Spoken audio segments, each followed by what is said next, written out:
एकादश स्कंद पंचविंश अध्याय श्री भगवान उवाच हे कहती प्रभु नारायण उद्धव सावधाने शुण शुण ए भक्त प्रदान कहवा सांख्य जोग पुण जे ज्ञान विकल्पे कल्पित प्रथमे सृष्टिर अग्रत काले विवेक प्रधाने सृष्टि प्रवर्तिले जने विज्ञानमय ब्रह्म भागे लोके जानती जोग मार्गे आद्य गणना सत्य जुगे से ब्रह्म होइबे निभागे प्रकृति हुए एक अंशे द्वितीय पुरुष प्रकाशे भाव प्रकृति रूपिणी उत्पत्ति संहारिणी स्वभाव जड़ रूपे जाई ईश्वर अंशे क्षोभ पाई ब्रह्म होइबे निखंड संजोगे जन्मिला ब्रह्मांड ए ब्रह्मांड मध्य तीन गुण जन्मिला प्रकृति कारण त्रिगुण सत्व रजतम एकांते सूत्रे उपादान ए सूत्र त्रिगुणे जड़ित तहु पूजिला महत महत त्रिगुणे विहार तेणु जन्मिला अहंकार से पुण हुए तीन अंश सात्विक राजस तामस विषय सतगुणे जन्मिला ज्ञान प्रचारणे ए अंते अहंकार तामसे जन्मिला इंद्रिय एकादशे से सर्वजन एक मेले क्षणे न रहंती निश्चले मुहि ताहाक हृदय जाई पशिली गुरु प्राय होई तेबे समस्ते होई रुंड एकते सृजिले ब्रह्मांड ए दिश इहेममय अंड मोर विहार ए ब्रह्मांड अशेष जले से भासई सलील बिंब होई बिंब प्राय होई मु पुणी बसी तार मध्य निद्रा प्रसारिली आनंदे अनाभि कमलु कमल जन्मिला अत्यंत निर्मल तही से ब्रह्मा अवतारे जोग प्रलय सृष्टि करे रजगुणे जात होई अशेष मोर आज्ञा पाई शत बरस वेद मते तप साधिले से निरते तपे मोर मन तोषी मु पुणी तार देहे पशि मोर निगमे वचने सृष्टि करई अनुमाने हे भावे ब्रह्मा प्रजापति वेद वचने तार गति ए ब्रह्मांड मध्य तोप बले जन्मिला भुवन मंडले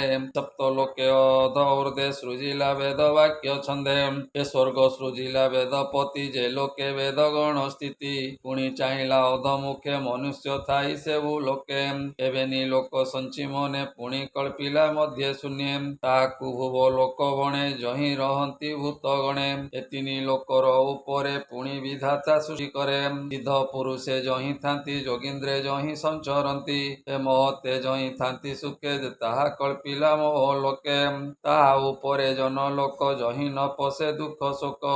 ए जन लोकर उपरे जही बसंती तपोवरे सत्य सात्विके जही थांती तदंते सत्य लोके गति पुणी से तीनी लोक तले ब्रह्मा कल्पिला जोग बळे पाताल नामे भूमि तले जही असुर नाग बळे ए तीनी लोक मध्य क्रमे कर्म संगते जीव भ्रमे ए तीनी लोक ऊर्ध्व देशे सहस्र सूर्य प्राय दिशे किबा कहिबा ताहा ज्योति मोर भकते जही थांती कति जोग बळे मते निरते चिंती एक मते ए जेणे मु वैकुंठ कुमोर तेणु वैकुंठ नाम मोर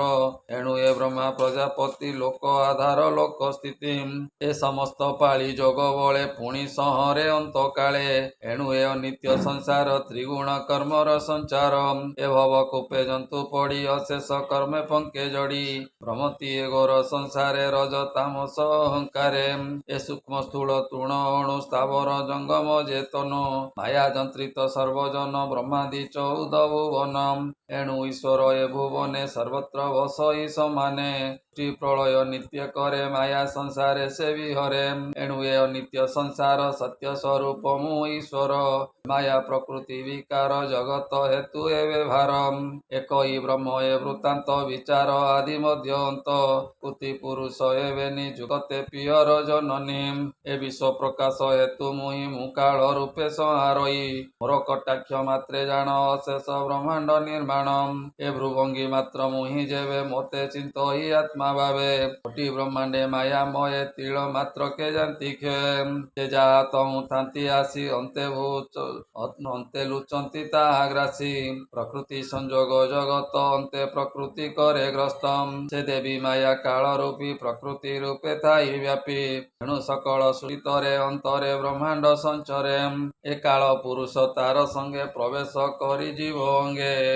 ए जीव पशे मोर तही मुहि केवल मात्र थाई ମୁହିଁ ସକଳ ଭାବେ ସାକ୍ଷୀ ମୋ ବିନ ଅନ୍ୟ ନାହିଁ ଲକି ମୁହିଁ ମୋର ଆଶ୍ରେ ଥାଇ ଏଣୁ ନିରାଧାର ବୋଲାଇ ମୁହିଁ ସକଳ ଅବଶେଷେ କେବଳ ଥାଇ ନିଜ ଅଂଶେ ସାଂଖ୍ୟ ଯୋଗେ ମାତ୍ର କହି ଏ ଜ୍ଞାନ ସଂଶୟ ନଥାଇ ଏ ସକଳ ହରେ ଦୋଷ କେବଳ କୈବଲ୍ୟ ପ୍ରକାଶ এভাবে নিরতে যে মিশে অজ্ঞান হরে জ্ঞান দিশে ঔধবে কয়ে ঋষিকেশ ভাগবত একাদশ